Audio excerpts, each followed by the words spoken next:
चलिए दोस्तों, cooperative society audit के चैप्टर को आगे बढ़ाते हैं। और इसको स्टार्ट करने से पहले आपको याद दिला दूं, इस पूरे चैप्टर को टोटल 3 पार्ट में डिवाइड किया गया था। फर्स्ट पार्ट था provisions of cooperative society act 1912, जिसमें टोटल 10 हेडिंग्स थी जो हम पढ़ चुके हैं। सेकेंड हेडिंग थी features of cooperative society audit, features of cooperative society audit, जिसके 9 फीचर्स हमने पढ़ लिए थे, 3 फीचर्स हम आज पढ़ने वाले हैं। इसके अलावा अंतिम जो हेडिंग थी वो थी provisions of multi state cooperative society act 2002, जो कि आज हमें पढ़ना है। तो टोटल आज हम 2 बातें करेंगे।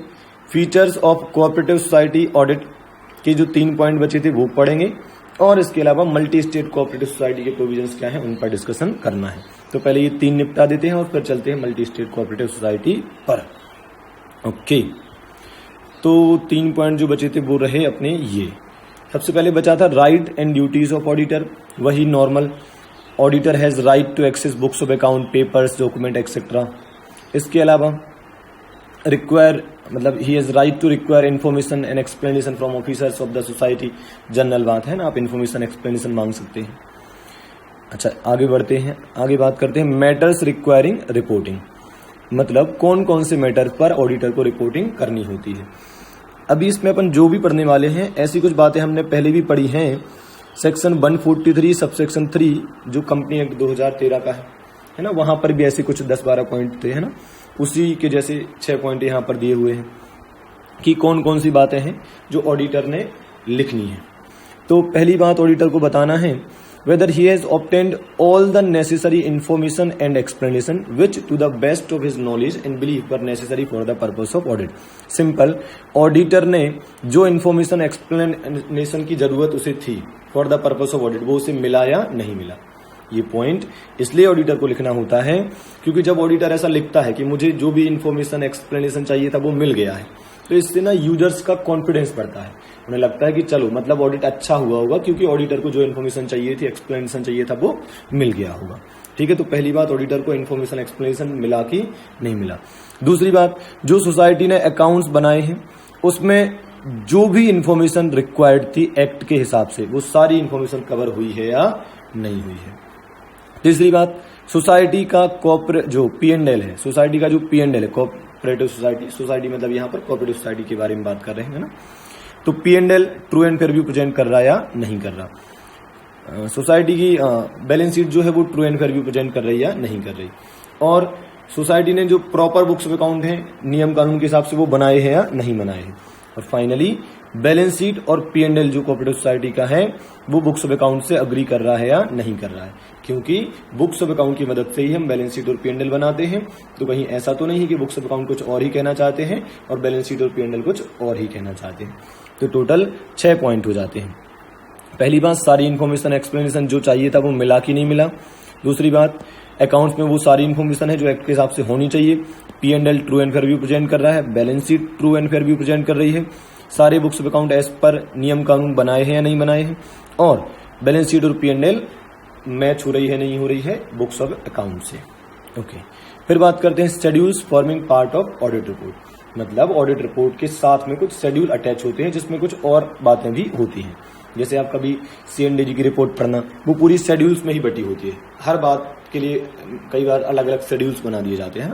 तो ऐसे ही कोऑपरेटिव सोसाइटी में भी होता है कि कुछ जो ऑडिटर होता है वो कुछ बातें अपनी अलग शेड्यूल के माध्यम से बताता है। ऐसी कुछ बातों के उदाहरण यहाँ पर या कुछ बातें बताई गई हैं।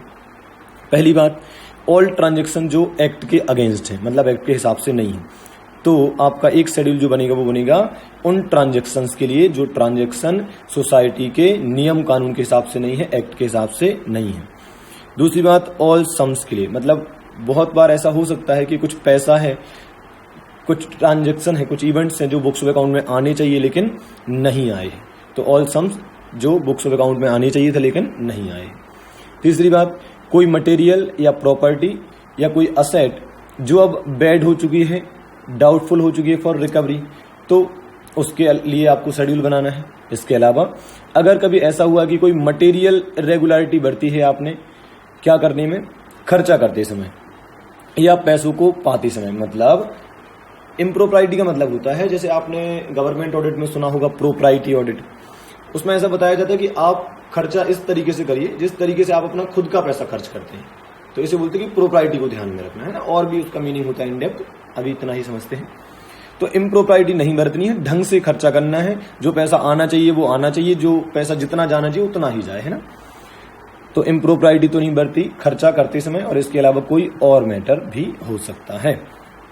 तो टोटल 5 मैटर, ऑल ट्रांजेक्शन जो नियम कानून के अगेंस्ट है, ऑल सम जो किताबों में आने चाहिए और नहीं आए हैं, कोई एसेट है जो डाउटफुल बन चुकी है, और खर्चा करते समय या पैसा पाते समय कोई इम्प्रोप्राइटी तो नहीं बरती, और कोई और other matter specified by the registrar in this behalf. Okay, अब एक नोट लिखा हुआ है, बड़ा काम का है, करेक्ट एंड करेक्ट का क्वेश्चन इस पर बन सकता है कि in case of nil report auditor will have to give nil report. इसका मतलब ये हुआ कि यदि आपको सारे मैटर फेवरेबल भी मिलते हैं तब भी आपको रिपोर्ट तो देनी ही है। जैसे आपने कारो पढ़ा होगा, अगर किसी कंपनी पर कारो अप्लाई होता है तो कारो के पॉइंट के आंसर्स फेवरेबल हो या अनफेवरेबल हो, पॉजिटिव हो या नेगेटिव हो, आपको रिपोर्टिंग तो करनी ही है। मतलब यदि आपको अच्छा दिख रहा है तो ये भी लिखना पड़ेगा कि अच्छा है, जो भी है कंटेंट है, जो भी बात है वो सही है, फेवरेबल है, ठीक है। इसे मैंडेटरी रिपोर्टिंग भी कहा जाता है, मैंडेटरी रिपोर्टिंग भी कहा जाता है। ओके, अब आ जाते हैं अपने मेन कंटेंट पर, जो कि है मल्टी स्टेट कोऑपरेटिव सोसाइटी के ऊपर। तो मल्टी स्टेट कोऑपरेटिव सोसाइटी होती क्या है, पहले ये समझ लेते हैं।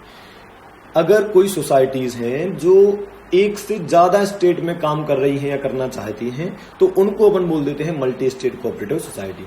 तो अगर आप मल्टी स्टेट में काम करना चाहते हैं तो आपको रजिस्टर होना पड़ेगा as multi state cooperative society, ठीक है। इन पर क्या अप्लाई होता है, इन पर अप्लाई होता है multi state cooperative society act 2002। इसके अलावा कुछ रूल्स भी हम पढ़ेंगे, और वो क्या होंगे, multi state cooperative society rules 2002। तो कहीं ना कहीं जो प्रोविजंस हम पढ़ेंगे वो या तो इस एक्ट के होंगे या इस रूल के होंगे, ठीक है। मजे की बात है, जो बहुत खुशी की बात है आपके लिए, कि इस एक्ट के जो प्रोविजंस हैं वो मिलते जुलते हैं किससे, कंपनी एक्ट 1956 से। लेकिन दुख की बात यह है कि हमने तो कंपनी एक्ट 2013 पढ़ा है, लेकिन तब भी चलता है, ऑलमोस्ट मिलते जुलते प्रोविजन ही आपको मिलेंगे, है ना। तो मल्टी स्टेट कोऑपरेटिव सोसाइटी के जो प्रोविजंस हैं वो बिल्कुल मिलते हैं कंपनी एक्ट 1956 से, ठीक है। तो शुरुआत करते हैं। सबसे पहली हेडिंग है books of account. Books of account में कौन कौन सी बुक्स ऑफ अकाउंट है जो मल्टी स्टेट कोऑपरेटिव सोसाइटी को मेंटेन करनी है, वही चारों चीजें जो कंपनी एक्ट के हिसाब से करनी होती हैं। मनी रिसीव्ड और एक्सपेंडेड का डेटा मेंटेन करना है, सेल परचेज का डेटा मेंटेन करना है, असेट लायबिलिटी का रिकॉर्ड मेंटेन करना है, और कॉस्ट रिकॉर्ड बनाने हैं। ये 4 चीजें बुक्स ऑफ अकाउंट में आ जाएंगी, है ना। फिर powers and duties of auditor में वही general right to access books of account and vouchers, ठीक है। तो ये तो हमेशा ही रहता है, books of account and vouchers whether kept at registered office और एल्सवेयर, कहीं और रखे हैं तो भी। तो ऑडिटर का पहला राइट है कि वो बुक्स ऑफ अकाउंट या वाउचर्स या अदर डॉक्यूमेंट एक्सेस कर सकता है, चाहे वो चीजें रजिस्टर्ड ऑफिस पर रखी हुई या फिर कहीं और रखी। उसके अलावा ऑडिटर में require information and explanation from officers and employees of the society.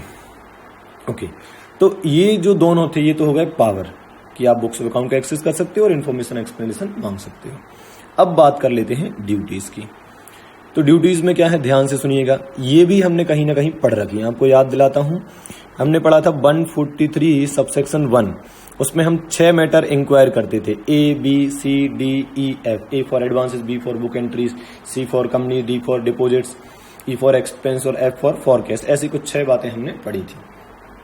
तो वही 6 इंक्वायरी में से 4 इंक्वायरी आपको यहां पर भी करनी है। तो देखिए क्या लिखा है, तो रिकॉल करा देता हूं आपको। सबसे पहले अपन पढ़ क्या रहे हैं, powers and duties of auditor. Power हमने 2 पढ़ चुके हैं, अब हम बात करने वाले हैं ड्यूटी की। ड्यूटी में 2 बातें हैं, आपको एक तो इंक्वायरी कंडक्ट करनी है, मतलब इंक्वायरी करनी है 4 मैटर की रिगार्डिंग, इसके अलावा आपको रिपोर्ट बनाकर देनी है। तो 2 ड्यूटी है आपकी, इंक्वायरी कंडक्ट करिए और रिपोर्ट बनाकर दीजिए। पहले बात कर लेते हैं इंक्वायरी पर, फिर बात करेंगे रिपोर्टिंग पर। इंक्वायरी में करना है, पहला पॉइंट लिखा है लोन्स एंड एडवांसेस। याद दिलाता हूं, आपने ऐसा कुछ पॉइंट पढ़ा होगा, सुनना ध्यान से। Whether loans and advances made on the basis of security have been properly secured and whether the terms on which they have been made are not prejudicial to the interest of the society or its member। मतलब simple शब्दों में, अगर society ने loan या advance दिया है on the basis of security, तो वो सच्ची में भी सिक्योर्ड है कि नहीं है, और अगर आपने ऐसा कोई लोन एडवांसेस दिया है तो कहीं ऐसा तो नहीं कि ये मेंबर्स के इंटरेस्ट के या मेंबर्स के हित के अगेंस्ट हो, ठीक है। दूसरा, बुक एंट्रीज। इसमें अपन ने ऐसा कुछ पढ़ा था, whether transaction merely represented by book entries are prejudicial to the interest of the company. कहीं ऐसा तो नहीं कि जो ट्रांजेक्शन केवल बुक एंट्रीज से रिप्रेजेंट होते हैं वो कंपनी के हित के, कंपनी मतलब सोसाइटी के हित के अगेंस्ट है ना। तीसरा पर्सनल एक्सपेंस, कहीं ऐसा तो नहीं कि सोसाइटी के पर्सनल जो मैनेजिंग कमेटी होती है या जो सोसाइटी को मैनेज कर रहे हैं, कहीं ऐसा तो नहीं उन्होंने अपने पर्सनल एक्सपेंसेस सोसाइटी के खाते में डाल दिए हो। तो whether personal expenses have been charge to revenue account, ऐसा कुछ अपन ने पढ़ा था। और आखिरी लिखा है शेयर्स अलॉटेड फॉर कैश। इसमें अपन ने क्या पढ़ा था कि where the society has allotted the shares for cash, तो whether the cash has actually been received और if not whether the correct position is reflected in the books of account, ऐसा कुछ अपन ने पढ़ा था। तो सिंपल है एकदम, है ना। पहला लोन एडवांसेस, अगर आपने सिक्योरिटी के आधार पे दिए हैं तो वो प्रॉपर्ली सिक्योर है या नहीं है, और टर्म्स एंड कंडीशन मेंबर्स के हित के अगेंस्ट तो नहीं है। दूसरा ट्रांजेक्शन जो केवल बुक एंट्रीज से रिप्रेजेंट होते हैं, कहीं वो सोसाइटी के हित के अगेंस्ट तो नहीं है। फिर ऐसा तो नहीं कि पर्सनल एक्सपेंसेस सोसाइटी के रेवेन्यू अकाउंट में डाल दिए। और अगर आखिरी पॉइंट है कि अगर आपने शेयर्स अलॉट करे हैं फॉर कैश तो सच्ची में कैश आया कि नहीं आया, नहीं आया तो करेक्ट पोजीशन आपने दिखाई है कि नहीं दिखाई बुक्स ऑफ अकाउंट में। ठीक है, ओके। तो पहला हमारा ड्यूटी खत्म हो गया, कंडक्ट इंक्वायरी। दूसरा ड्यूटी है मेकिंग रिपोर्ट। रिपोर्ट काहे पर बनाकर देनी है, सिंपल। जो अकाउंट्स आपने एग्जामिन करे हैं, जो बैलेंस शीट आपने एग्जामिन करी है, जो P&L आपने एग्जामिन करा है, जो आपने अदर डॉक्यूमेंट एग्जामिन करे हैं, इन पर आपको रिपोर्ट बनाकर देनी है। ठीक है, और उसमें क्या लिख कर देना है, ये लिख कर देना है, ये बताना है कि जो आपके बैलेंस शीट P&L है वो true and fair view present कर रहा है या नहीं कर रहा है। तो ये उतना काम का नहीं है सच, लेकिन ठीक है। ओके, आगे बढ़ते हैं और अब बात करते हैं अपॉइंटमेंट ऑफ ऑडिटर की, जो कि डील करता है section 70 of multi state cooperative society act 2002। बहुत सिंपल है, दो बातें करने वाले हैं, फर्स्ट ऑडिटर और सब्सिक्वेंट ऑडिटर। फर्स्ट ऑडिटर की बात कर लें तो कौन अपॉइंट करता है, बोर्ड ऑफ डायरेक्टर अपॉइंट करते हैं, वो भी कब, within 1 month from the date of registration. ठीक है, ध्यान रखें कंपनी एक्ट में लिखा है अपन जो 2000 कंपनी एक्ट 2013 पढ़ी उसमें 30 डेज लिखा होता है, ध्यान रखें यहाँ 1 मंथ लिखा है। MCQ में क्वेश्चन पूछा जा सकता है, गलती से गलत ना हो जाए, है ना। ओके, फिर अगर बोर्ड ऑफ डायरेक्टर अपॉइंट नहीं कर पाती तो कौन करेगा, शेयर होल्डर। ध्यान दें यहाँ पर टाइम नहीं दिया गया है, बस इतना लिखा है कि अगर board of director fails to appoint the first auditor then shareholders will appoint the first auditor. और ये ऑडिटर कब तक रहेगा, till the conclusion of first AGM। ठीक है, और फर्स्ट AGM में आगे का ऑडिटर जैसा भी होगा वो देख लेंगे, डिसाइड हो जाएगा, है। ओके, फिर सब्सिक्वेंट ऑडिटर की बात कर लेते हैं। सब्सिक्वेंट ऑडिटर हमेशा कहां पर अपॉइंट होगा, एट AGM। बहुत सिंपल है, कंपनी एक्ट जैसा ही है। और कब तक चलेगा, till the conclusion of next AGM। यहाँ पर 6 AGM 5 AGM नहीं है ना, मतलब वहां 6th AGM होता था ना ऐसे 5 साल के लिए, तो यहाँ पर ऐसा कुछ नहीं है, नेक्स्ट AGM है। ठीक है, तो फर्स्ट ऑडिटर कौन अपॉइंट करेगा, board of director within 1 month from the date of registration. ये अगर ये नहीं कर पाते हैं तो शेयर होल्डर अपॉइंट करेंगे और ये ऑडिटर फर्स्ट AGM तक रहेगा। फिर जो सब्सिक्वेंट ऑडिटर है वो एक AGM से अगले AGM तक चलेगा। ठीक है, ओके। फिर बात कर लेते हैं qualification and disqualification of auditor की, बहुत आसान है, सेक्शन 72। सबसे पहली बात है एलिजिबिलिटी, कौन बन सकता है, ओनली CA। सवाल है क्या CA इन प्रैक्टिस या CA कोई भी, तो सर वैसे भी CA in practice he auditor का काम कर सकता है ना। कोई भी जो इंसान आपने मान लो जॉब कर रहा है तो उसके पास तो COP हो गई नहीं ना, तो वो तो वैसे भी ऑडिट नहीं कर सकता है, वो तो अलाउ ही नहीं है उसके लिए अटेस्टेशन वाले फंक्शन करना। तो लिखा CA है पर इसका इम्प्लाइड मीनिंग यही हो जाता है कि CA इन प्रैक्टिस, है ना। ओके, फिर बात करते हैं डिस्क्वालिफिकेशंस की। तो डिस्क्वालिफिकेशन जो अपन ने वहां पढ़ी है कहीं ना कहीं मिलती जुलती ही। डिस्क्वालिफिकेशन में लिखा है बॉडी कॉर्पोरेट, केवल बॉडी कॉर्पोरेट लिखा है, एक्सेप्ट LLP यहाँ पर नहीं लिखा है, क्योंकि ये जो प्रोविजन है ये किस एक्ट का है, कोऑपरेटिव सोसाइटी एक्ट 2002। और LLP का तो कॉन्सेप्ट ही कब आया था, 2008 में आया था, तो अब यहाँ पर आने का तो प्रश्न ही नहीं उठता ना। केवल क्या लिखा है, कोई बॉडी कॉर्पोरेट ऑडिटर नहीं मिल सकता है। दूसरी बात, अगर आप उसी सोसाइटी में ऑफिसर या एम्प्लॉई हैं तो भी आप ऑडिटर नहीं बन सकते। तीसरा, अगर आप पार्टनर या एम्प्लॉई हैं, अगर आप पार्टनर या एम्प्लॉई हैं किसके, ऑफिसर या एम्प्लॉई के, अगर आप पार्टनर या एम्प्लॉई हैं किसके, ऑफिसर और एम्प्लॉई के, तो भी आपको ऑडिटर बनने नहीं दिया जाएगा। और एक फाइनल जिस पर एग्जाम में क्वेश्चन बनता है कि अगर आपने 1000 से ज्यादा का लोन लेकर रखा है सोसाइटी से, या गारंटी दी है किसी के बिहाफ में आपने 1000 से ज्यादा की, तो आप उस सोसाइटी में ऑडिटर नहीं बन पाएंगे। सर बहुत अजीब लग रहा है, इतना कम अमाउंट, केवल 1000, एक सीए के लिए 1000 रुपये कोई बड़ी बात है क्या? तो सर ये प्रोविजन बहुत पुराना है। सोचिए आप 2002 की बात है, 2002 मतलब कितनी पुरानी, 18 साल पहले की बात हो गई। आप देखो कंपनी एक्ट जो 1956 था उसमें भी तो 1000 ही था, 1000 रुपये था। वो तो कंपनी एक्ट 2013 आया, तब जाके 5 लाख हुआ है, जो अभी अपन पढ़ते हैं कंपनी एक्ट 2013 में कि 5 लाख से ज्यादा लोन लिया हो तो आप ऑडिटर नहीं बन सकते हो, है ना। तो वो पहले 1000 ही था, अब चेंज होकर 5 लाख हुआ है। तो अभी आप ध्यान रखना कि कोऑपरेटिव सोसाइटी में आंसर क्या रहेगा हमारा, 1000 ही है।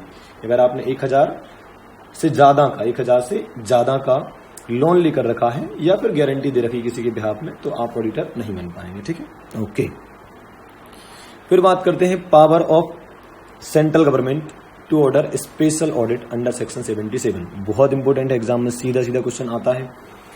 Power of central government to order special audit, कौन कर रहा है स्पेशल ऑडिट का ऑर्डर? सेंट्रल गवर्नमेंट, ध्यान से, है ना। Okay, if central government is of opinion that, central government को लगता है, क्या लगता है?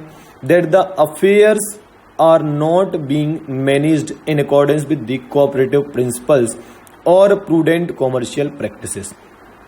अगर सेंट्रल गवर्नमेंट को लगता है कि सोसाइटी के जो अफेयर्स हैं वो इस तरीके से मैनेज किए जा रहे हैं कि वो कोऑपरेटिव प्रिंसिपल के हिसाब से नहीं है, मतलब प्रूडेंट कॉमर्शियल प्रैक्टिसेस को फॉलो नहीं किया जा रहा है, जैसे कि आप सोसाइटी का नुकसान करवा रहे हैं या फिर मेंबर्स के हित में काम नहीं कर रहे, जबकि कोऑपरेटिव सोसाइटी मेंबर्स के हित के लिए ही बनती है, ऐसा कुछ है ना। दूसरी बात, society is being managed in a manner that it may cause serious injury to the trade industry और बिजनेस, मतलब कोई मल्टी स्टेट कोऑपरेटिव सोसाइटी इस तरीके से काम कर रही है कि उसके कामों की वजह से पूरी की पूरी इंडस्ट्री को सीरियस इंजुरी या लॉस हो सकता है। तीसरा, the financial position of society is such as to endanger its solvency, मतलब इस तरीके की पोजीशन बन चुकी है सोसाइटी की कि अब वो इनसॉल्वेंसी की तरफ जा सकती है ना।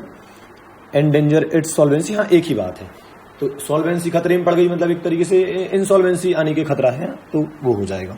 तो 3 बातें हैं, 3 केस में क्या हो सकता है, जो आपका सेंट्रल गवर्नमेंट है वो स्पेशल ऑडिट के लिए ऑर्डर दे सकते हैं। कौन कौन से केस हैं?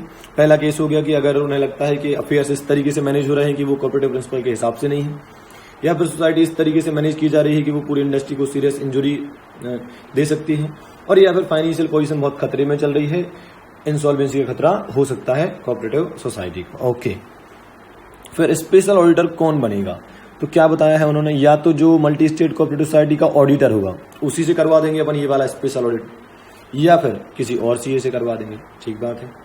और आगे बढ़ते हैं, ये जो ऑडिट करेगा, स्पेशल ऑडिट जो करेगा, उस ऑडिटर की पावर एंड ड्यूटीज क्या होंगी?